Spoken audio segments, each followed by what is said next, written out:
Westport Civic Trust. He's certainly popular, this lad. No doubt about it. Because he's a poet, he's a prophet, he's a pal, he's a publisher, he's a pilgrim and a preacher, and an absolute pleasure to have him with us tonight.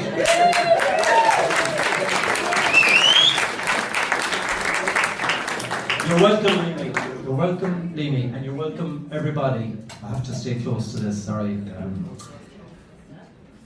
We're bringing it all back home tonight. No, to provide some shelter from the storm. Because according to Met Éireann, a hard rain was meant to fall and the wind was meant to be blown. But the times have changed a lot since the 70s. And you have to serve somebody. So he's going to serve us tonight. So after all that, can I just remind you that this is the Westport Civic Trust and it's the March lecture. The April lecture will be on the 21st of April and it will be given by one of our hard-working committee members, John Malloy, and it's all about M. Malloy and Sons of Westport. So we'll be bringing it all back home that night as well. Okay, and on the same night at 7:30, if you're early, do come early, we will have the annual general meeting of the Westport Civic Trust. And we'll be hoping to maybe pass one or two proposals or motions that you might all be in favour of or would like to debate or whatever. So that'll be going on the 21st. It's just 4 weeks from tonight. There'll be possibly be another talk in June in collaboration with Michael Larkin, who's here in the audience. From Ballyhane, Michael is bringing a professor to Castlebar to speak about the mines in Leadville in Colorado, which a lot of people from Mayo worked in years and years ago. And of course, on the 1st of May, we will have a one-day seminar in Brehony's on Castlebar Street, the Brehony premises. It's called Saulu, or Seeing Things, and it's all about reimagining our towns, Irish towns. We have a speaker, keynote speaker, Sheila de Clare from Limerick. She's published a lot of books and a lot of. It's all on the website anyway. You'll be able to look it up. Okay. Sorry, I didn't brief myself enough on that. And hopefully during the summer we will have at least one field trip, if not two. But that's all the housekeeping over, and I'll hand you over to the main event for tonight. Put your hands together again for Liamy.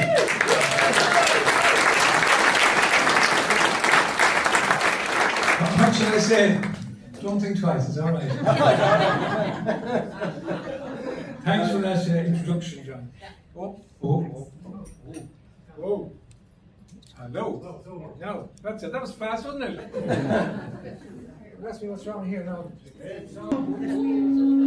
As nervous as a kitten. Look at all the top block crowd here tonight. Jamie, Max. Top block were mainly women, mainly except the Duffies. Yeah, the bottom block were mainly fat. But anyway, gone again here, Michael. No, I'm back again. Okay, I'm back again. Okay. No, I'm gone again. So, I'm back into it. I've never used a mic before. Just want to say, I've used some photographs from Westport Old Photos, thanks to Ollie and to Eddie Brown for colorising everything. And I don't know how many tens of thousands are there at this stage. I don't know how many tens of thousands are there. Yeah. I don't know how many tens of thousands of photographs are there.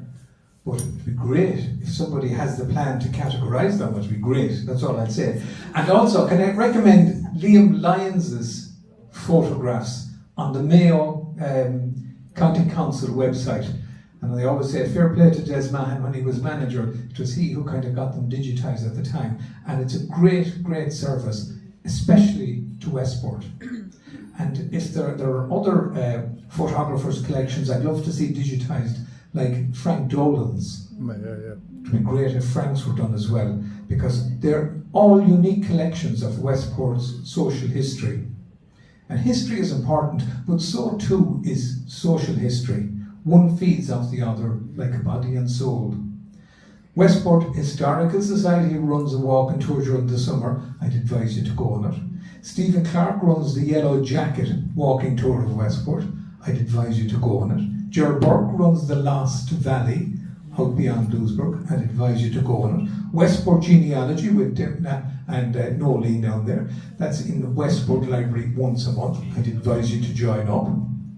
I'd advise you to join the Civic Trust and also to join Westport Historical Society, basically to support all the local initiatives that's trying to preserve our culture and our heritage. And to Brian Cusick and William Reedy and many more, perhaps it is time we started.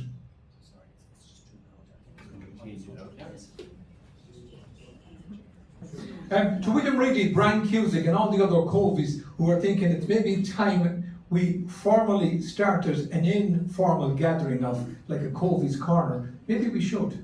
And I think it's probably something we should put on the Westport Historical Society agenda.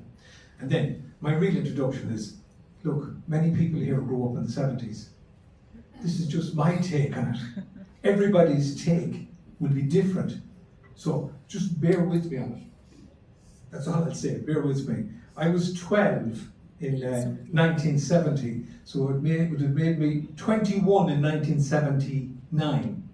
So where's Paddy, who started talking about this years ago? Paddy, I was a young fella in puberty, right? So he wants me to give a talk about a testosterone-filled young fella growing up in Westport in the 70s. That's really what he wants. So I'm going to start with that, Paddy. The best courting places, really. The best place really was the back of the textiles, as we call it. It's now Lidl. There was a retaining wall there and the back of the hotel. That was great. But you had to get in early because the older fellas would get in there first. And then in front of Ollie's house there, there were grey trees there. And there was a bit kind of a lean in them. There were great old trees. But you had to get there early because if the older fellas were in there with women, good night, lads. So, Paddy, now you know. So, in the 70s, I went from a young fella through my teenage years and into adulthood. And like many lads, I ran the gauntlet of life as it was back then. And as I said, I'm very conscious. My memory is very personal. So this is a very subjective presentation.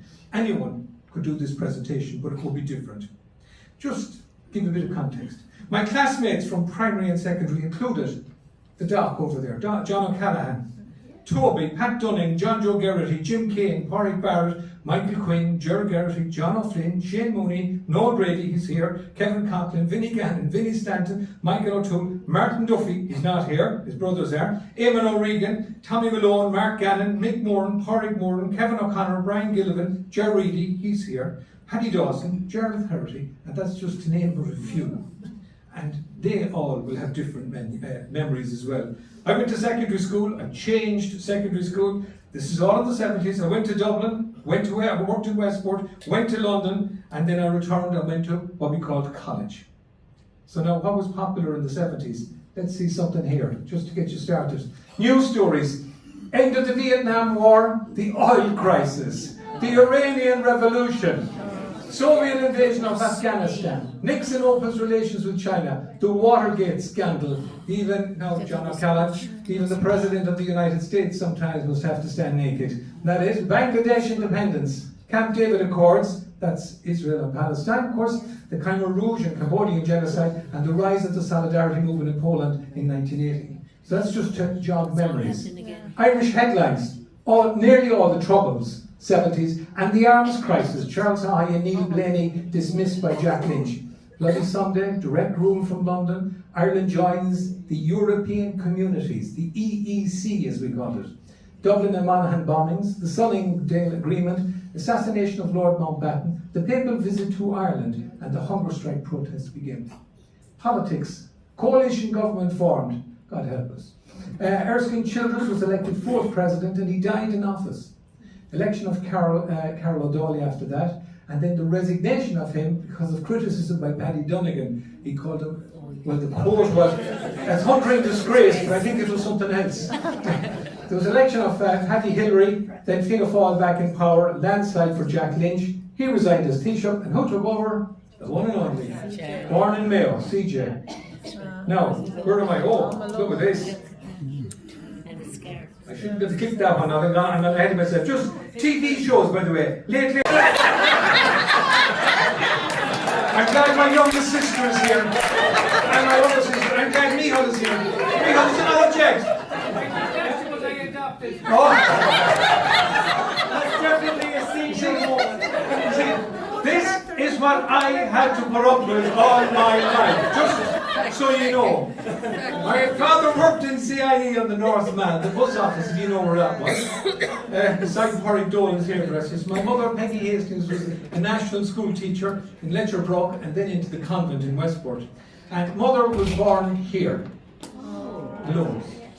And everyone said, oh, my mother's mother was Mary Malone. She was a sister of Sean Malone.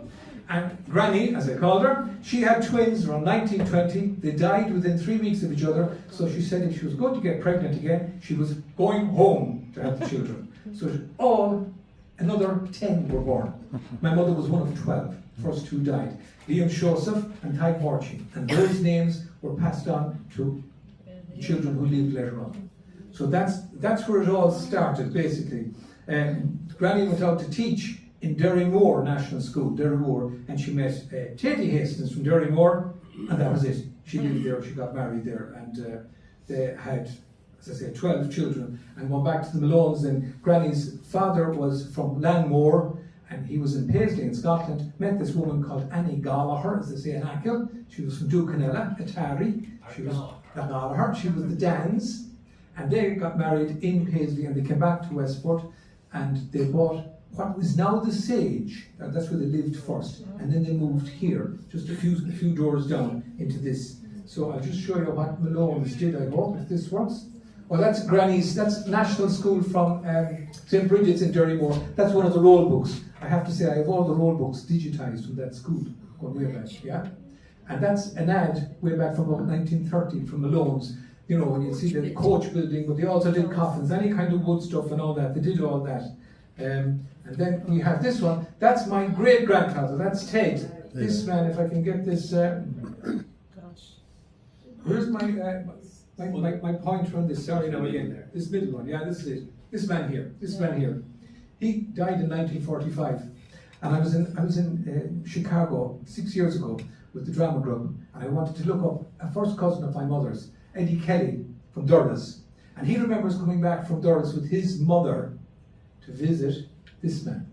And he remembers this man, Ted, who died, as I say, in 1945, putting all the tobacco in his pipe, and I'm giving it to him to say, put it in my mouth. And he closed his mouth, and of course, with a beard like that, you couldn't find his mouth.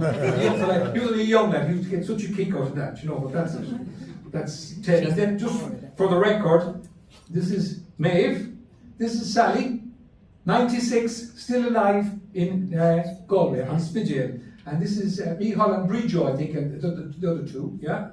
All gone. Now, next one up then is, where's that? That's the bottom of Castlebar Street. That's what we know now as Lofty's, was John O'Grady's, and before that was McNally's.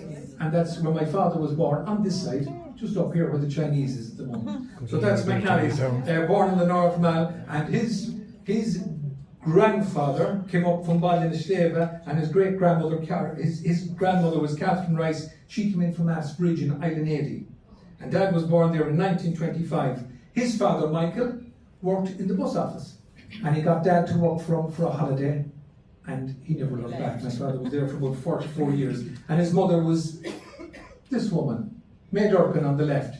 Durkins lived up. Those who are a bit older, the Covies, will know Pat Fitz's shop on Bridge Street. Round there where Pat Fitz was, that was Durkins. It's around Serve now, we know around where Serve is. And the Durkins then, most of them moved to Holyhead and they became cattle jobbers, and they took in all the cattle from wherever, especially from the west.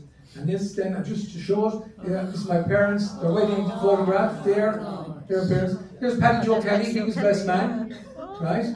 There's my grandmother and grandfather on Mam's side. There's Granny on Dad's side. Grandad from Dad's side wasn't there. He was minding the house because this was a Western Road. That man, that's Father Vincent Kelly. He performed the ceremony, who was Paddy Joe's brother. And that man there is the last Westport man to win an All-Ireland senior football final with Mayo. now. That's Liam Hastings, my uncle, who passed away in 1966, aged 44. God bless him. Anyway, so, this is the next photograph. Look at that lovely space there. That's where St. Mary's Crescent is. Alright? That's where St. Mary's Crescent is. This is the next stop, press, as it say. And here it is, another view we get of it here. Right? There. And I'll go on to this one. Beautiful view there from, we call that the Domain Gate. Or when we were kids, we didn't know what a domain was, so it was called the main gate. It's the Domain Gate. That's really what that is. And here's just a shot, building St. Mary's Crescent. Look the sign. Warning, animals found grazing on these lands will be impounded. We had a pound in Westport. You all know where the Pound Road is? Out the West Road to the left. And the pound is still there. The wall of the pound is still there. St. Mary's Crescent, just for the people who don't know, was 2 blocks of houses, top block and the bottom block. Bookended, we were the bottom, number 1. Patsy McGrail, number 20. The Beckett's, some of them are here, 21, and Stanton's here at the top. Dad was an independent councillor at the time, and it was he who named the estate St. Mary's Crescent, because he said it was in the shadow of St. Mary's Church. What year was that? What year, Liamy? What year? What year was that? It was built in 1958. They moved in March 58, and I have to say I wasn't born there, but I was the first newborn in there. I was born in May 58. So that was 58, everybody moved in. The nickname on our house was Green Acres, for the simple reason we had cattle, goats, chickens, ducks, canaries, cats and greyhounds. We supplied milk and eggs to neighbours who in turn supplied us with vegetables, bread, cakes and buns, and also what we call the skins for the hens. We collected the skins. Mulroy's weren't the only ones collecting the skins that time. We collected them from a few houses near us. Just it was recycling at its best. That's what it was. And just, there's a picture of my father milking Blackie, and there's Bluey, and there's one of the hens, or a few of the hens there. That's the way it was. And then we all hated to get the cow, we had to meet the cow, because it was, you know, for us, the gentle hands, it was very difficult on the wrists, very, very difficult on the wrists. 2 stories about the milking. There's one young man in Westport who still says that when if any of the cows had a calf, Dad would hold a party. So one man was going on for a long time saying the best party he was ever at was Calf McNally's birthday party. The second one involved Lord Sligo, not Jeremy Brown, his father, Lord Sligo, because we take the cattle out, and it was the long acre, the muck we call to the front of the house, the pitch to the back where Hotel Westport is built. And then if you were bringing the cattle down and the gate over into the lawn of Westport House, it might be closed, but sometimes you could open it and the cattle would go in. And then Lordy rang up Dad and told him to take the cows out of the lawn because he had a couple of donkeys in there. And that went on. He said, fine, took the cows out. Of course, I had to go down and take out the cows. And what happened? The donkeys started protesting and they started braying morning, noon and night. And then he gets a phone call to the bus office, Joe, put the cows back. So that's what happened. Now we also had goats. And they were a different story. Ask anyone from the Crescent, ask Betty McDonough, number 6. Betty McDonough had the most beautiful rose bushes. And in one fell swoop, the goats went in and cleared the bushes. And we were there the same day, and we looked out and said, Dad, Betty McDonough is coming down, and she started chasing the goats out of the garden. Well, he hightailed out the back door, up the back garden, cleared the wall of the back garden, down where Harry Hughes lives, and round what we now call New Road, and up to the bus office that way. He knew that she'd cooled down a little bit, because Betty, wonderful neighbour, but she had a great use of English language and other language. Let me just go to this. That's the textiles. That's where Lidl is now apart and the rest of them. But that's one of the textiles.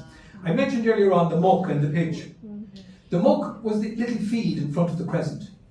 And when they were building this, they threw all the muck from it in there. So it was all little waves and stuff. It was terrible. You couldn't do anything in the place. Stones and everything else. And the pitch was for Hotel Westport. I'll come back to that. But thanks to 2 people in particular, Porrick Cusick, Brian is here, Brian's father, and Father Christy Kilkelly, they kind of harnessed all the young lads, and we'd have to do an hour a day after school and on Saturdays, and we hated it, clearing the muck so that it became kind of an area that the kids in the Crescent could play. And as I said, mainly in the bottom block guys, mainly, and mainly women in the top block. But between the 40 houses, there were a lot of kids in the place, you know. But because of all that work, I have to say, St. Mary's Crescent people have a real sense of ownership on that green space. To this day, have a real sense of ownership. I know at one stage the council, you know, they put in a bridge there over to what we call Nathan's Orchard, and they were told politely to take it out, or else. And they did take it out. And there was talk on putting a greenway through the green at one stage, and of course they were told politely as well, no, that's not going to happen. So let me go to the pitch now. The pitch is where Hotel Westport is. That was a lovely flat pitch. It's where we played football, and there was a lovely hill in it. That was called Pitch Hill. And I can still remember, 1968, 69, Jack Lynch turning the sod for Hotel Westport. And we were sitting on Pitch Hill, all young fellas. Like I was about 9 or 10. And we started booing, because that was our pitch was going. Now, it was bad enough to lose the pitch, but to start booing as a young fella, if your mother or father caught you booing, you would get a size 9 in a major way. You just didn't do that. But we did that. I remember it's the first time in my life I ever booed, I have to say, poor old Jack Lynch. You know? Now, if you go to the gates into Westport House from Hotel Westport, from there down to the first construction, which is the orchard, that little avenue, if you're walking back up, that's what it looks like. So the orchard is behind you. They were all put down, yeah. That's what the orchard. And the orchard, fruit, how did I say it, Jeremiah? Fruit field, is it? Tommy Doyle here. Tommy Doyle gave me a name today for the gate facing Hotel Westbrook from the orchard. Fruit Gate or something like that, it was called. And then, if you grow up in the Crescent, whether you liked it or not, you were part of Charlie's gang. Charlie Grimsey, he's there. Charlie Keaton, there's an awful lot to answer for. Westport House was our playground. We used it as if we owned it. We gathered timber there. We raced greyhounds there. We stole apples and anything else we could lay our hands on. We were brave because we were all part of Charlie's gang. We had bows and arrows, all the bows made from the bamboo that we took from Bamboo Island down there. We had arrows, spears, we shaped them all with the knives and daggers that we all had. We made camps and tree houses just behind Hotel Westport, down into Bamboo Island, up the woods, that separates, say, the pine woods from there now, across into Nathan's Orchard, which is now where the leisure centre is. We had tree houses everywhere. We hunted, out catching rabbits and hares. We caught very little, but we went out anyway. We fished a lot. George O'Malley, number 18, a brilliant fisherman. Oh, absolutely brilliant. We swam at the point, at Bertraw, Old Head, and elsewhere. We packed into my father's Fiat 124, TIZ 673, and we all found a spot in it, in the car or in the boot. Well, the boot was left wide open and it was lined with children. Well, I don't have to say, people know that. A lot of people here sat in that car at some to one stage or another. And we went out to Quay, and then we'd go for a lollipop. There. Roman Island, that's it. And then look at that, Bath Hotel. Seaweed baths there like 100 years ago. Not just 50 years ago, 100 years ago. Seaweed baths, we're way ahead of it. We came back, as I say, in the woods. We climbed up to, was it Clew Bay Tree it was called, Shirley, where you could see the bay if you went up high enough. There was a fallen tree outside our house that went over into Nathan's Orchard, and you jockeyed your way across. You didn't walk across a section of it because it was so dangerous. We'd go into Nathan's Orchard, and we go in that way to Pullacoppel as well. Margaret Duffy, you're here. So down that way into Pullacoppel, that's the bottomless lake. That is, there's a cart in there from the hanging in Westport, and it's still sinking. We went on rafts on the river, and so did the girls. Margaret Duffy assures me. So did the girls, and I think my youngest sister was involved in that too. You didn't tell me that? And you didn't tell your mother or father either, I tell you. Yeah, down the river on rafts, imagine. We went down to the Black Hills. Where are the Black Hills? Out Carrigaline, beyond those hills in the west. We chased goats there, trying to bring in a few goats. We had bonfires. I see Duffy's here. They had a bonfire too. We had top blocks and bottom blocks, and sometimes we had 3 and 4. But then we nearly always merged into one. But we had great time at the bonfires. And the funniest part of the bonfires was the raiding parties, because we had raiding parties to Father Angela's Park. I can say this now. I can say it, tell you the truth now. Jeannie Glavig was really part of a peace treaty between St. Mary's Crescent and Father Angela's Park. The chief, Charlie, would have to marry, you know, that was it. So that's how that came about. But we won't go much further into that. But I remember one time we went up to Corcoran's on Mill Street and got into their shed and got a load of tyres plus a tractor tyre, because Mr. Corcoran worked in Hastings garage.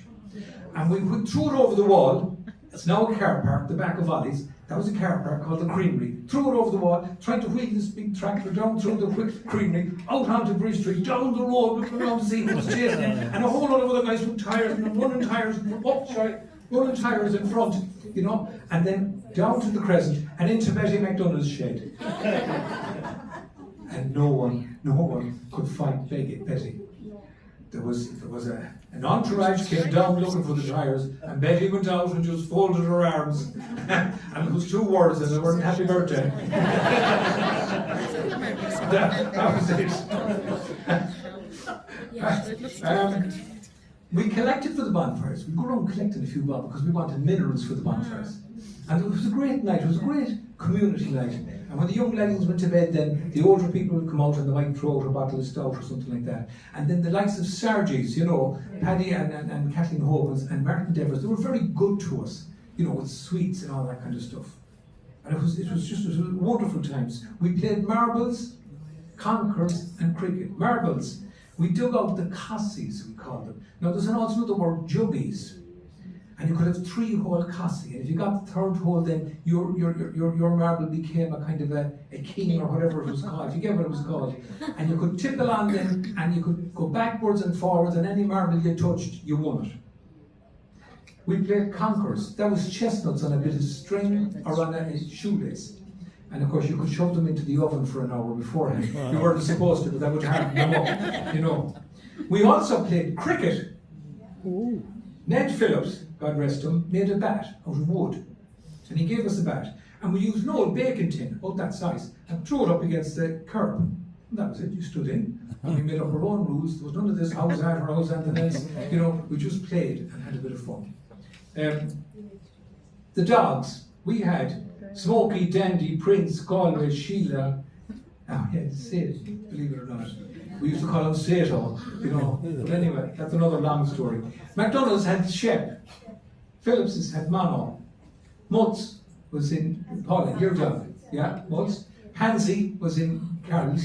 Judy was in Patsy and Grades. And then there was, I can't remember the one in O'Malley's. There was one in O'Malley's as well. But they were all the dogs at the time. And the top block, we worked with the dogs. We weren't worried about the dogs at the time. But anyway, just a few more quick photographs from here. That's Rory, God rest him, my brother. There's Brian Cusick. There you are, Brian. Look at that, same to his. Dave Keaton, that's me, my brother here. That's me. Dolores Green, Joan Cusick, Marie Cairns, Bernie, Cameron, Philomena Cameron, married to George Smith, yeah, Maura, my sister, Marion Cameron, and that's Tyke.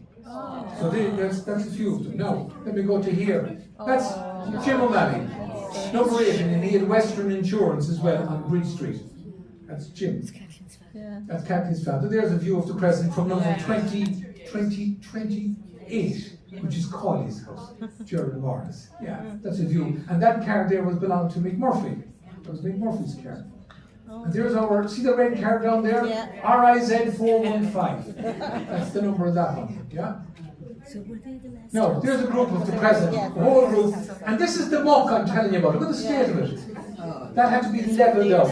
So that was Dolores Green, I think, in Joseph. That's one of the Pat Kenny, and that's her cousin. Christine O'Malley, Joan, Jaron Kenny, Ferdy Keaton. No, John Kenny, not sure, no, I'll come back to that. John Kenny, John Cairns. I'm at an angle here. Marie Cairns. Marie is there. Where's John? Yeah, Marina, there. John Cairns. There's some more of the Carols there, Paul and John. Yeah. Anyway. I could be here all night with this. By the way, I hope you played your part with it tonight, because we'll be here until about 12 o'clock tomorrow. This now is the pitch. This is the pitch. And there's Anne Kenny. And this was one of the carnivals that was there. And there are the little copse of hay, the little copse there. And that's the road down to Westport House. This road is no longer there, obviously, because the hotel is built there. But we were just standing on Pitch Hill taking that photograph, whoever took that photograph. And that's Anne Kenny. And that's one of the carnivals. Of course, what we loved about the carnival was we'd go down the next day.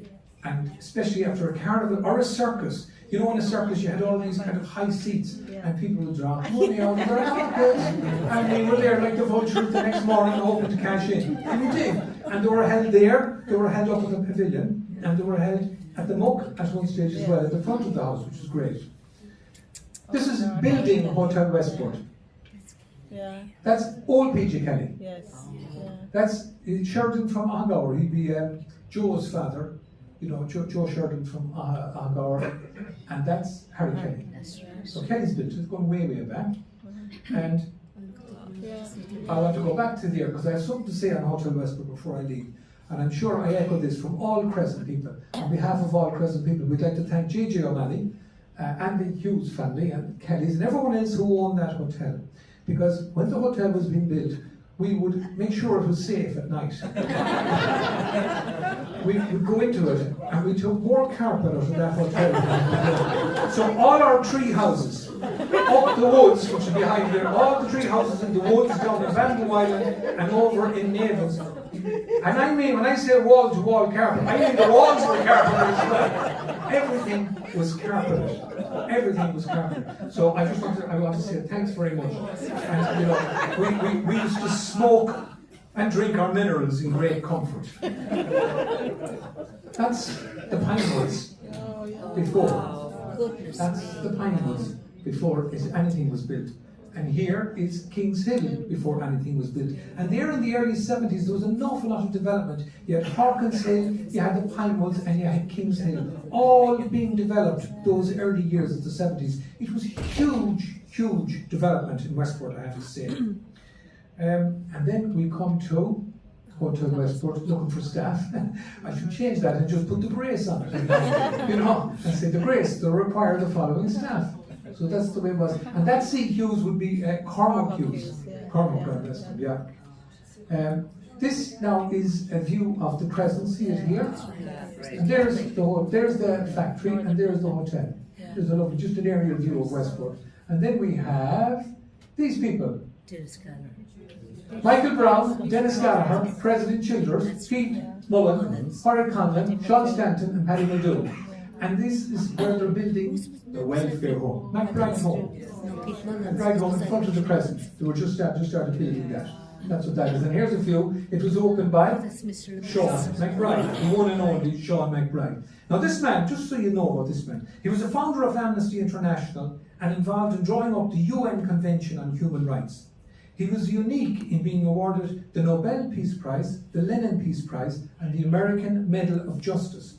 He was a UN Commissioner and author of the McBride Principles, an anti-discrimination code, and he died in Dublin in 1988. And the call to initiate a lasting tribute to this man is getting louder. So Westport men and women can certainly take the lead on that one for this man. That's him again, and that's a senator who was involved in the health service. Just open. Sorry about the quality. And this then is her ladyship. That's Princess Grace, Mrs. Mulcrone, who had her ancestral home, and Mrs. Mulcrone then moved into McBride Home. There's Alice. People don't want to know that. There's Alice. There's Mrs. McGrail, Patsy's wife. There's Patrick Durkin, and there are loads of other people you probably know there too. Who? It's actually Claire Grady's mother. Claire Grady's mum. Here, Claire. And I see now. Here. Here. Yeah. Never knew that. I recognise it. You're like her, Claire. You're like her, yeah. Yeah. And this then, there are two photographs here. This is just an aerial view of McBride at the moment, and that's a closer aerial view, and that was just taken last year, just for the 50th anniversary. It's just to show that, that's all. And then after that, of course, there were several schools in Westport. CBS National, Convent National, Key National, Holy Trinity National, CBS Secondary, all boys, Sacred Heart School, Secondary, all girls, and the Vocational School, mixed. In 1970, I went into first year. I lasted one day, and I spent 2 weeks in bed with, they told me it was threatened rheumatic fever, whatever that was. I had no idea. I returned for about a week, and I was off again for another 2 weeks. And I remember the first day back, and I went into class, and it was Spanish class with Henry Harkin. And Jim Kane was there waving his Banwell law, his handkerchief. And I said, Jesus, Joseph, this is a foreign language, and it literally was. I thought I was so far behind. But we had some good teachers like Henry and T.J. Hughes, and Dennis Carroll was great. Basil Morahan was exceptional. I went to Basil. I have to say now, let me predicate this by saying, I didn't like school. Didn't like it at all. I went to Basil in third year, and I said, sir, will you teach me commerce between classes? And he's looking at me because I'd given up another subject. And he said, okay. And I used to meet Basil between classes, and he would teach me commerce. And I said, if you do that, I'll get the honour and the intercert. So he kept his side, and I kept my side of the bargain. And Basil was great, as I said, and we became very good friends afterwards. He wrote that great book too as well. I'm trying to think, Burning Truths, thank you, John, Burning Truths, about the church and about celibacy in the church and all that. He was responsible for bringing a lot of young people from the north to Lewisburg under this love project. Lewisburg offers veritable something, I can't remember what it means, and then it happened in Westport as well, Westport extends, sincere, something. So we had all these northern lads. You remember all the northern boys who used to come down? Big Oak used to lead them down pro, and Big Oak only died in the last, was it the last year or something? I think Big Oak died in Derry, you know, Big Oak was one of those guys. Yeah. Story about Basil, quick story about Basil and James Brown. God rest James Brown from the Crescent, top lad. James Brown went into class one day and Basil is there, and Basil says to Brian Spicer, Brian, collect the copies for the essay. And James was discovered, oh, you have to do the essay. So he starts frantically writing anyway. And Brian picks up all the essays, gives them all up to Basil. A few days later, Basil gives back out the copies, and he kept one, James Brown. And James said, oh, I'm going to get hammered here. And Basil comes down and stands at James's desk. I'm going to read out this essay for you. A Day in the Bog by James Brown. It was raining, so I didn't go.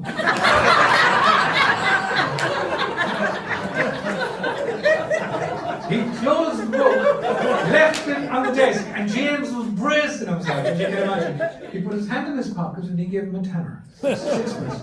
And he tapped and said, well done, James. And of course, the other side, the follow-through on that is that James went over to Gannon's shop. Was 6 pence for the gobstoppers. Put them all in his mouth at the one time, and couldn't go back to school for the remainder of the day because the mouth was full. So he stood behind the shop trying to thaw them out of this. Yeah, that was James. During lunch break, we played football on the road outside the Ordre Malta Hall.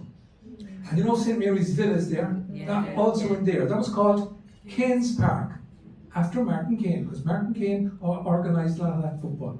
He was only a young fella, but we used to call that Kane's Park, way back in the day. And the Ordre Malta Hall, of course, was also a rehearsal studio for a band called Red Leb. Micheál Keaton, Carlo Kelly, James Gannon, and I think there's Tommy Gavin there too, Charlie, yeah? And Tom Hyland, yeah. And Tommy Gavin will come in then to listen and to play a bit. But that was Red Leb. They were heavy metal at the time for us. The Ordre Malta Hall was also used for the blood donations. Now, we were too young for blood donations, but we weren't too young to send a young fella in the back window of the loo when the blood donations were on and they were all on home season, and open the door, let us in, and we'd take a whole load of minerals. We weren't interested in stout. We weren't interested in stout. I mean, we had no interest, because they give you a bottle of stout as well for the older people. So we'd take the bottles of mineral, we'd go down to the behind what's now McBride Home, and don't forget, the dark walk, as we call that walk, that wasn't nice and even now and everything else. It was all like a little mountainside. It had all the little crevices, and we knew them all. And we'd go down there, and we got, if you go into any of the shops now and you buy onions, they're in a neck bag, but you could buy a big bag of onions. We get a big onion bag, we threw all the minerals into it, yanked them out into the river with a rope, tied the rope, and we just laid low for a few days until all the dust settled. because all the minerals were gone. And then we'd go down at our leisure, pull in the bag, and we'd have ice cold minerals. And then someone would have, as we say, knocked, robbed a cigarette or two from the parents' box, and we'd be sitting back there like the Lord Monks, smoking and drinking. That's the way it was. I also want to say, Westport Cycling Club was very active. St Anne's Boxing Club. There was a whole array of sports, from tennis to badminton, soccer, Gaelic, rugby, handball. And then we had the soapbox derbies as well, especially in the late 60s, early 70s. Tub racing. Do you remember the tub racing? Big, like the barrels out here, this high. They cut them in half and they put you into the river and they give you one little paddle. Hit it that way and then spin this way. Another way, and you're going on to the surface. It was the daftest thing, but it was just great crack. There was canoe racing there. And then we also had, I don't know if anybody can remember, the pillow fights. They put up a big string, and they put sandbags on the river at the waterfall there outside McGreevy's. So you'd build up the top side of the river with plenty of water. And then they built a little structure outside the Ulster Bank across to the church there, that church, the Everest now, and they tied a big rope, and two guys would go meet each side, and they had pillows, and they had to dance against the river. Oh, it was great. It was daft stuff, but it was just great fun, I have to say. When I was in third year, then after third year, I went off to Gerald's in Chum for the next 2 years, as did a lot. I think there were about 6 guys came out of my class. As I said, Westport CPS wasn't a good experience for a lot of us. We got well packed. Didn't enjoy it. Now some guys had a great time there. I was one that didn't. Went to Gerald's. Now it wasn't a holiday either in Gerald's, I have to say. I wasn't a good footballer, but I had at that stage, I had a West Mayo under 14 medal. There was no county final for the under 14s. I was a sub on the under 16s. Never kicked a ball. Never kicked a ball. I was talking to Eamon O'Regan this week about it. Eamon O'Regan and myself, I can still remember us running arm in arm across the Gaelic pitch after the final whistle. We had won the Mayo under 16 championship. It was huge at the time. Huge. I never kicked a ball. He got on for one game for a bit of a kick around. There was a reunion on that maybe 10 or 15 years ago. And all the lads are there. Here Super Sub. I said, yeah, but Super Sub got the same medal that she got. And that's it. It was in Gerald's that I discovered the stage. I went on stage in Gerald's with Oklahoma and HMS Pinafore, and I started the 400 metres hurdles. And I go to boast now. I held the Connacht College's 400 metres hurdles record for about 20 years after. I hated the race, but I still did it. That's the way it was. And of course, Chum, it was difficult enough going away, as I said, into college and Gerald's. But we loved coming home, and if it was a clear day, just when you got to where the sugar factory was, if it was a clear day, you'd get a peek of the week. So you knew where you were going. But like you went for the full term, and some terms were 16 and 17 weeks long. I mean, you weren't home every week, you weren't home every month, there was none of that stuff. Early to mid-70s, money was tight for most people, very little disposable income. Most people had enough to get by. Most availed of credit in local shops like Hoban's and Martin Devers on James Street for people in St Mary's Crescent. And then my granduncle lived with his Uncle Joe, and we'd always say when we go home for lunch as kids, Uncle Joe, anything for going back? And he'd say, go up to Martin Devers and get a bar of chocolate, the small one. Remember, there were 2 types of bars, there were 2 sizes, get the small one, But Kathleen and Paddy Hoban, I want to say, provided lifelines for many families in the Crescent. Mum had an account with Hoban's there all the time, and shopped in Hoban's of James Street and later in the Quay until she died. I remember one time saying to her when I was older, oh Mum, there's big bargains in some shop up the town. She said, no. Kathleen Murray, as she was good known as Kathleen Hoban, looked after me. She says, we were looking for money. She says, I look after her now. But they were a great lifeline. I can still see Paddy Hoban coming down in the evening, cigarette in the mouth, and I'm driving the green mini estate, delivering the messages every evening. So for St Mary's Crescent folk, Hoban's shop was a lifeline. It was an indelible part of the family and of growing up in St Mary's Crescent. And then what happened? The Cake Kitchen. It opened up in Shop Street, and you could get coffee. Now before that we had Irles. Remember Irles, a free-flowing sauce. It was a tar from a bottle. It was terrible stuff. But I remember one time asking my mother, Ma'am, can I have a few bob to go up and get a cup of tea or coffee? Get outside to the school rail, put on the kettle, make a pot of tea and drink your heart's delight. That's what I was told. Now the other place, of course, was the Tea Cozy beside the town hall. And that was a wonderful, wonderful place. And then on the other side of the Tea Cozy, you had B.A. Highlands, best ice cream in town. But the Tea Cozy was the in place when you were growing up. And I was lucky enough to work there for a summer with Kieran Clark, and later in the TV shop with his father, Verdon, and Michael Joe Sullivan, and Aidan Clark, I see here, and Noreen Cairns. And just for anyone who has a good memory, G2 on the jukebox in the Tea Cozy was Elvis Presley's Rags to Riches. I remember that. And Make Me an Island from Joe Dolan was also on it. And we also had, we had a lot of chip shops at the time. I don't remember Brian and Breach Ruddy's now, their famous fish and chips on James Street before they built the Club Bay. But we had Gavin's down on the Newport Road. We had the Mermaid up on Peter Street. We had Jimmy Garrity's on Castlebar Street. And then, of course, what can I say? The wonderful Wimpy on Castlebar Street, where I worked myself, where I left school. There were no coffee houses like we have today, but we had a few what we called Aidan houses. You know, my relations, Malone on High Street was one, and Annie Cleary, and then the Boulevard on the South Mall was another. And then, of course, when Reek Sunday came around, a lot of people did teas and sandwiches for the pilgrims because it was a night vigil at the time, not a day vigil, and it was very, very busy. My father worked in the bus office, and he worked all night on Reek Saturday night, all night, as did Jerry Cowley and anyone else like Frank Mahan who were there. They worked all night on that. And all the buses were parked right around the mall, if you can remember that. Transport was by bus or train. There weren't many cars around. The only foreign travel was if you went to England working or something like that, you know. We were all mass goers. We attended church functions, devotions, exposition, missions, and the Corpus Christi processions. Who remembers the town band, like? You know, we had that, yeah. They're still there. I always recite that to Martin Curry. Martin Curry loved my recitation of that. And I have to say, I have some of the banners from the old Corpus Christi processions. Boys were altar servers, no girls allowed back then. We were all pioneers, and we had little badges too, like a cross. CBS written on them. I can't remember what it was. It wasn't from the school now, it was some other organisation, whether it was Catholic Boy Scouts or whatever, I just can't remember what it was.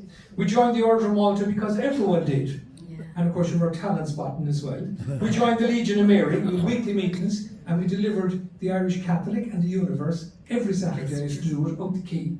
And you'd be lucky enough sometimes, if your partner couldn't turn up, that one of the girls would turn up with you. It was about one of the only times you could, you know, mix really a young fella and a girl. And then the late 70s we had charismatic renewal. The charismatic renewal really shook up the church, I have to say. Probably the best thing that ever, in my lifetime anyway, best thing that ever happened to the church was charismatic renewal. I think I see the Becketts are here, Maura Beckett. Manny's a charismatic renewal, I went with your mother. Manny, I tell you. Yeah, and we had some great times because it just, as I said, it gave context to the text of scripture and things like that. It was wonderful, wonderful experience. Some of the priests, Canon Tom Cummins, Father Tony King was back with us, Eamon O'Malley, Michael Tobin, Tom Lynch, John Cosgrove, John Loftus, Benny McHale, and then in Kilmena, Father Galan and Tom Malloy, Paddy Gill in the Candy, and there were others. Vicars included John Coote Duggan, John McGinley, and Noel Francis, and I think Mervyn Seawright, have I the right name there? Mervyn. And I remember going into the bus office one time in Mervyn, because the bus office where my father worked was a great meeting place and talking place for everybody, and Mervyn was just gone, and Dad said to whoever was there, oh, Mervyn just said he had a bit of an accident in the car. Oh yeah, Merv the Swerve. And he became known as Merv the Swerve. He was a lovely man, some of the brothers, Brother Freely, McAteer, God rest him, yeah. Brother Doherty, Brother Mannion, Brother Mullins, lovely man, great man, you know, Brother Killeen, and then the nuns, Mother Columba, sisters Mary Mercy, Bonnie Bonaventure, Agnes, Ita, Veronica, who died only a couple of years ago, aged 100, Margaret Mary, Ignatius, and of course Pius, great Pius, wonderful, and there were many more. My first job was here. All right. With Patsy Golden, one of the fairest men I ever knew, I have to say. He gave me £2 a week. I was a young fella. It was an awful lot of money. I was starting at 8:30 in the morning. I was delighted because my father started work in the morning, so the two of us would head off up for the Crescent. I was a big man at that stage. And I remember then when I had to go back to school, the season wasn't closed, and Patsy says, will you work after school from 4 to 6, and do Saturdays and a bit of Sundays, and I'll still give you the £2. And it was like that was a fortune. And of course, the first thing you do was on Friday when you got paid, you handed it up to mother, and then she'd give you back as you needed it. One story about the Royal Hotel. I worked with Nan Horton, God rest her, from Peter Street. Nan, as we'd say, was a rum chanter. She was a brilliant singer. Now, Patsy would go to bed every day from 3 to 6, right? Every day, that was his room there. So Patsy went to bed every day from 3 to 6. And whoever was on, we'd be sitting downstairs, and we'd say to Nan, Nan, sing a song, a sad song. And we'd put in a penny, everybody. And whoever cried first, you'd pay, got the money, and you'd buy a mineral in the bar. And that's the way it was. Nan she was a powerful singer. God bless her, a powerful singer. I also did summer work on the Tea Cozy and Clark's TV, as I said, and the Railway Hotel on North Mall under John Jeffers, Hotel Westport for a while, and Jim Brennan's Butchers. Jim Brennan's, for those who don't know, is now the Clock coffee house up there at the Clock. And two things about Jim Brennan's. Every time I dry a knife, I think of Jim Brennan. You point the sharp side away from you. You don't cut your hand. Jim Brennan taught me that. And to this day, when I'm drying a knife, I say, God bless you, Jim Brennan. And the other thing was, we'd have a big clean-up on a Saturday night. Clean up every night, but always on a Saturday, big major clean-up. And he could dip his hands into almost boiling water. And I used to marvel at it. He was doing the clean-up. He could just do, that was Jim Brennan, he could do that. Now, here is the Wimpy. Worked in the Wimpy after school at 75.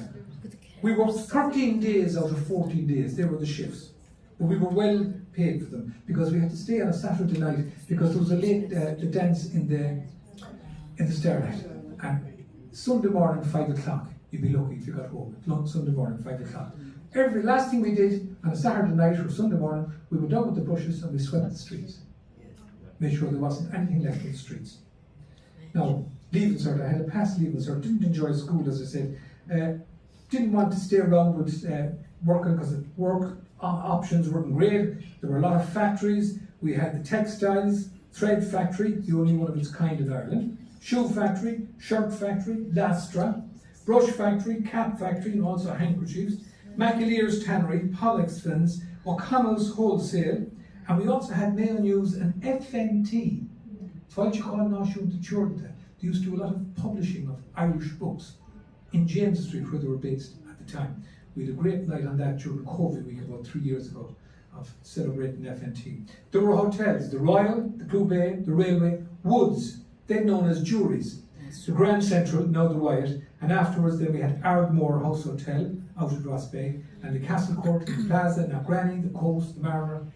But there was one hotel from the 70s that anyone who grew up in the 70s will remember, and that was Belclare House Hotel. Belclare House Hotel is out in Belclare. It's no longer standing. It's gone. It's gone. It was owned by John Healy and his wife Bernadette. That's an ad for Belclare Ballroom. Tony Kenny and Sands. And down here you see the Starlight. A big session. That was a bingo session. They did bingo there and everything else. Peter Law and the Pacific. Here Peter sing his great hit recording of Long Black Veil and Don't Bring Your Love to Town. That was Ruby, I presume. Yeah. No, that's Belclare House Hotel. Part of it. There's another version of it. This was an extension, as you can see. And here is the swimming pool. And that's why we loved Belclare House Hotel. Because we all went out there swimming. And Dad used to give a lot of swimming lessons to people at the Point and Alberto and all around the coast of Mayo, but he also gave lessons there. So we could always get in. Apart from the fact that David Healy was also my classmate, I have to say. And then from there, as I said, he also owned the Starlight. These are from the Liam Lyons collection, a fabulous collection of Starlight photographs and Liam Lyons. There it is inside. Look at the thousands of, 2,000 little lights in the ceilings. Look at the crowd. Smoke. 10 bob a head. I tell you, all right, isn't it? Huh? I remember going there one time seeing Peter Starstead, that guy who had Where Do You Go to My Lovely. It was opened in 1969 with Dickie Rock and the Miami, and Tony Chambers also played in a group called the San Antones. And it was closed in about 1981, but it hosted all the major bands, including the Big O. The Big O. Yeah, the Big O. including the bingo. Like John Kilgallen there. Yeah, and that's like John Kilgallen Yes, there it is is. right. Yeah, yeah. It is. I think it is, yeah, I think it is, yeah, I think it is. And there's another one of just John, that's John Healy himself, I don't know who the woman is, and that's Roy Orbison as well. Just to say. And then of course we also had the pavilion, the pavy as we called it, which was later O'Connell's wholesale. That's gone now as well because it's giving way to housing. It was a Nissan hut. Those Nissan huts were used, I think, to house soldiers in the north during the Second World War. And after the war, then they got rid of a lot of them. And whoever bought it and brought one to Westport. We went to the FCA. Forza Cosumcha, fine courageous army, or else fools carrying arms, as someone said. But we went off 2 weeks every year, and it was wonderful. Off up to Finner Camp in Donegal or to Renmore in Galway, and you got, if you were there early enough, you got the old boots, which were up. They came up along the calf as well. They were brilliant boots, absolutely fabulous, and they took a great shine. And then you got the great coats. And if you knew someone in charge, you'd say, I lost my great coat, and you got a second one. And that went down straight away into the bath with navy dye or black dye, and you dyed it. And you took off the buttons and you put other buttons on it, and you had the best coat ever going around the town. That's what happened with the FCA. We had two cinemas. The Ideal and the Town Hall, which was Park's. Park had a lease on the Town Hall, Park Malone at the time. Park Malone lived there where March Curry's is now. Yes. Yeah? Yeah. But he also had a lease on the Town Hall. He showed pictures. The Ideal was owned by the Tunnys, Bill Tunney and his wife. It was kind of more upmarket because they had lovely two-seaters upstairs, for courting couples, and they had the late night on Friday and Saturday. Park was better for the matinees on a Sunday. But, if you went to the late night, don't forget you were coming home, it could be, the late night might start at 11 o'clock, you could be coming home at 1 o'clock. And the public lighting was off since about 12:30. So you were often going home in the dark, because public lighting did go off at that time. And on your way up to the film, of course, you go into Granny Mulcrone's, which is where the chocolate place is, Marlene's chocolate place. You step down on the flags. Granny would be behind a counter about that wide. And everyone called her Granny. I said, Granny, have you any cigarettes? How many do you want? 2. And can I smoke one here? You can. And you went inside, you have to be invited in by her, past the curtains, and she had 2 firms, each side of an open fire. And of course you walk in and half the town with you smoking. And we go in, and you'd have one flag there, and you'd have one then up when you were out where you're up the cinema as well. That was Granny McCrone's. And then of course, depending on what kind of film it was, you'd start pounding on the floor. And Lizzie would come out with an illuminated light, stop that! And then when she'd start with some crowd, this crowd would start from over here, and it was I have to say it was mayhem. And then you'd have someone in the middle of it all shouting a bit of Covey cant, Westport stuff, Covey talk, and just shouting in the middle of the cinema. And of course, that's another thing for our Covey's corner, is to get all the cant together, all the Covey words. There's so much of it. Another feature, usually on the Saturday, everywhere around Westport, were, we call them travellers today. Back then they were called tinkers. Tinkers come from the word tin makers. That's the word, tin makers. We had the moths. Winnie, Annie, Johnny, Marty. And they were all great people. I remember Winnie showing me her coat one day. No lie, the coat was opened like that. It was all pockets. And this is why. You see, nobody gave them money because money wasn't round. So, she'd come to our house for a grain of tea, or a grain of sugar, or a few slices of bread. And it was all stored into the coat when she went back home, and then that's it, Now, let me go to 1976 and read an account. World record for Westport. A 19-year-old captures marathon horsemanship was the heading on the Mayo News of the 5th of June 1976. 2 days, 2 hours and 2 minutes, and the world record holder is Ger Hoban of James Street, Westport. Unprecedented scenes of excitement gripped Westport on Saturday evening as the community witnessed a world record in the making and warmly displayed their pride and admiration of the young citizen on his outstanding feat. Even the bells of St. Mary's Church rang out in joyous chords, played by Gabriel Kelly to herald the achievement. The existing record was beaten by 1 hour and 38 minutes, according to the Guinness Book of Records.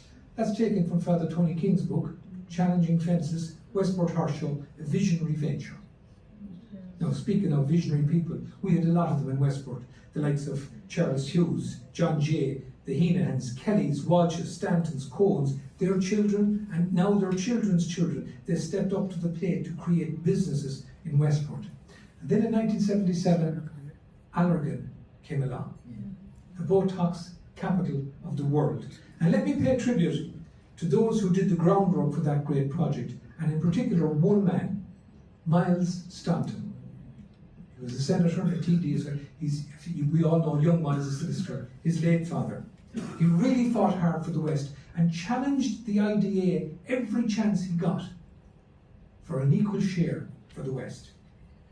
So that's the idea. I should show you the idea. That's just the railings outside the town hall at the time. There's the front of the town hall there, see? And there's the railings. The railings are long gone. Where have they gone to? Yeah. And that's just when they were knocking down the cinema in the Westport City. That's Miles calling for an IDA promotional policy. That's Allergan, and it's starting off.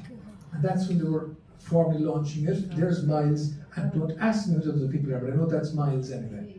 So that's Miles Stanton. And in 77, I went to London, working, underpinning buildings, sending money home, ensuring one of my younger brothers, Rory, who's no longer with us, got his uni education. I used to send him a few bob. And of course, when I came home then, he used to teach me some English words every week. That was the deal. 10 new English words on a Friday night when he came home from college. I worked on P.G. Kelly's on Castlebar Street and on Bridge Street. When I got to Castlebar Street, I discovered about 315s and 316s, males and females. Oh, you know what they are. 315s, they're the little copper connections for copper pipes when you're putting in plumbing. They all have numbers. 315s, 316s, I learned about all that. I went to Dublin, then to a place called Quinsworth, and then I went into Holy Cross College, a seminary in Clonlith. That's right beside Crow Park. But let me just do a few more photographs if I can. There's Brenny's, 900 quid. Look at that, 900 quid. That's just Christmas shopping. Some of the shops, Charles Hughes, Reedy's, Matthew Reedy's, remember that? The bookshop, still, Michael McLaughlin's still there, Bree's still there, McGreevy's still there.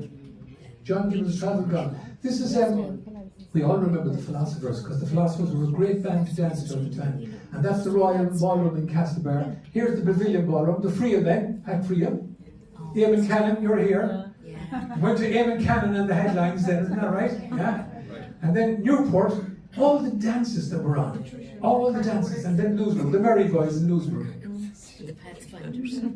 Festival time. This is interesting. The Westport Festival 70 got off to a swinging start last week with the 4th annual Westport Horse Show, organised by Westport Horse Show Society, and continues until June 21st, when the major event of the festival takes place, the International Sea Angling Festival on Clew Bay. Then there was a car treasure hunt, then a tug of war, then a wheelbarrow race, a mongrel dog show. That was the way to do it. That was brilliant.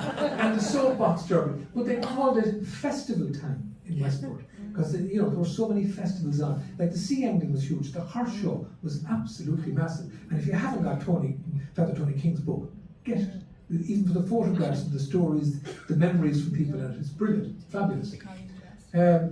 That's the Central. Now the Wyatt. McHale's Food Market on Bridge Street. Green Shield stamps. I don't know what's Eileen here, but I hope she brought you green shield stamps if she. But you always have green shield stamps with that. And there's a good deal there in McHale's. And then, sorry, above it just was Johnny Geraghty's, the Octagon. That's now Mocha Beans, the Octagon, yeah? Anti-Hippie protests will be peaceful and long. There's Singapore. That's again another whole story about the hippies coming to Westport. Some wanted them, some didn't, and all that. But that's, as I say, we could talk for hours now. This is a bad quality photograph, but this is the pavilion, the Pavy. This is a view of Westport, and this is Harkins Hill. This is every Saturday morning we bring the greyhounds, we go up, start there. There were a few little steps there, you come up there, up the hill and down into Sligo, then we go trying to raise a few hares. Remember that, Charlie? Yeah?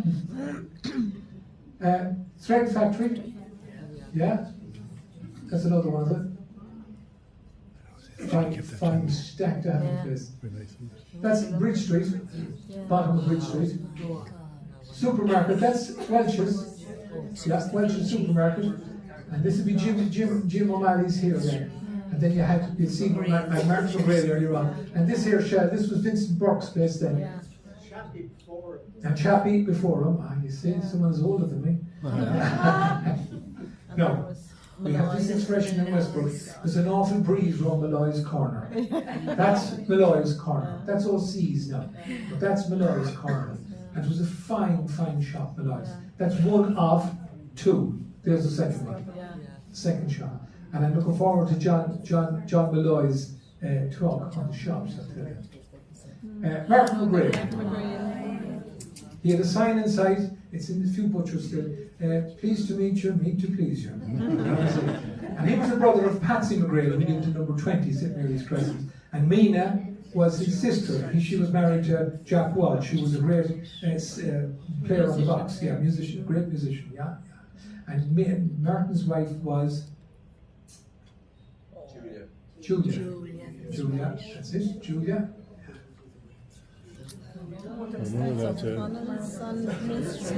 That's Shop Street.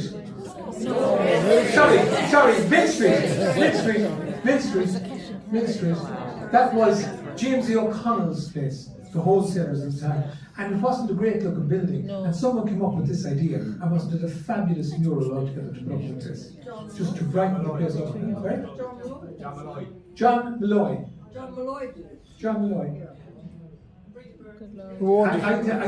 Rita Burns is in my mind for two as well. Rita Burns was one of the great artists of Westport. And when we were growing up, there was an artist called Elwyn Dunkerley.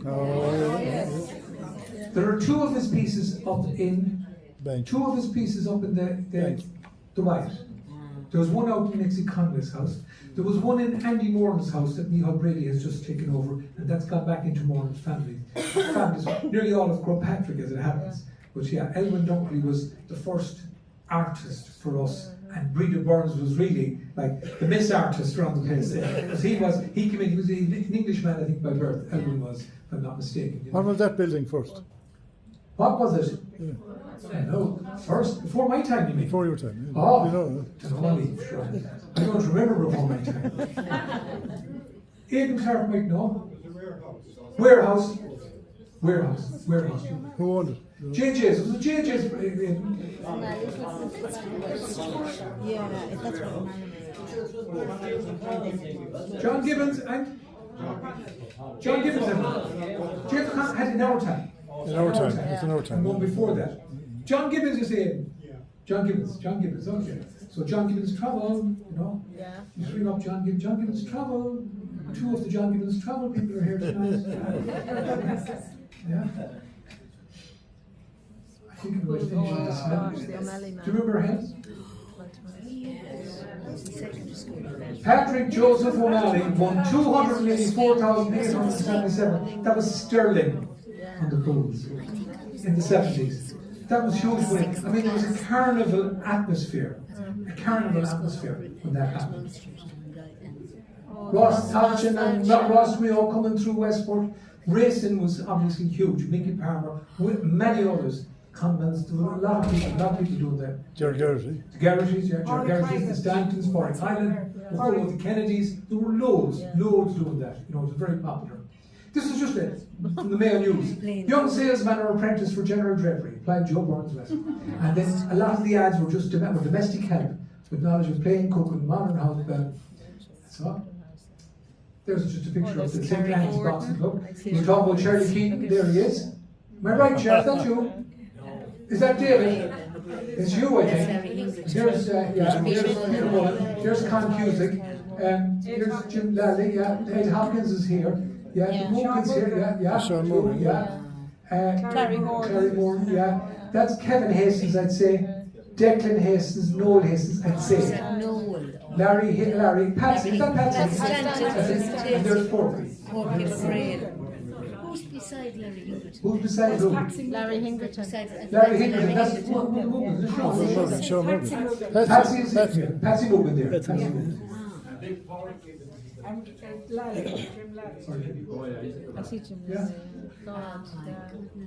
Westport enters development area. Just again, from the Mail News. See down here, 44 houses to go up at Harkins Hill, right? 24 houses to go up, was it where at 24 there, and then Kings Hill was for 50 house private estate, and then you had also Pinewoods. Is it there? It should be on that somewhere, but I can't see it. Yeah, and Pinewoods, but they were all being developed at the same time. Yeah. You know, Westport was like, as we say, we look back and sometimes it was very grey, but it was still there. Now, I also recommend that you visit the Mayo News office on the Fairgreen, because they have all the old copies. They're in a hard binder, and you can go in and just ask for a year. And if you want a copy, a photograph, just take it. They're very open to that stuff. Differences between today and back then, everyone talked to everyone. You knew everyone. The town, like it was an extension of home, as were all the playing areas. It wasn't a question of ownership, it was a bit like a partnership. I want to thank Paddy and John, the Civic Trust, for this evening. I want to thank everybody for your great attention. I want to finish with something I wrote in London in the 80s, and it kind of echoes a lot of what I was saying here tonight. It's called London is No Place to Be. London is no place to be on a fine, fine summer's day. Take me back to the Black Hills out beyond the Pound, or to the sandy beach at Birdsall on the shores of Clew Bay, neath the sacred mountain at my hometown. The tree-lined malls and waterfalls of Westport, St Mary's smiling over at the Holy Trinity. The Cove, the Cant, the Crack, and playing down in Lordy's, it's the only place for me to be.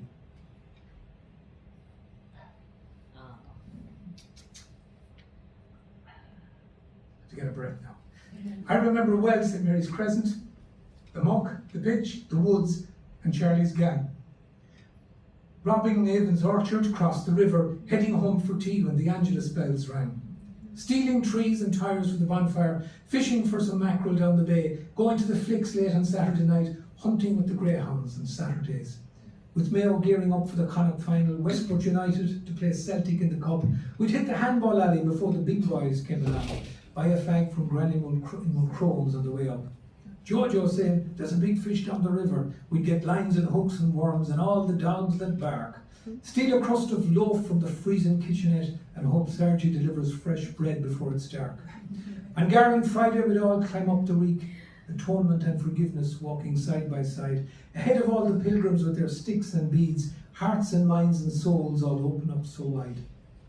I wonder, am I stuck here now forever, in this diesel town with crowds to stress me out? No Clew Bay tree, no Lordy's woods, no Bamboo Island, no water hens or wild duck we can chase about. My father wrote up buses as they came and went, with Jerry, Frank and Jackie and Bill Brown. My mother taught in Letcher Brook, then with the nuns. We hated going home when they weren't around. I have a squad of 5 brothers and 2 sisters and cousins popping up from everywhere.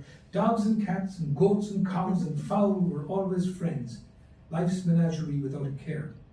Take me back, I got some unfinished business. Take me back to where my heart belongs. Where the wind is fresh, the air is clean and friends are everywhere. You can sing and dance and talk or say a song. How long must I live in this Babylon? How long must I pay the price?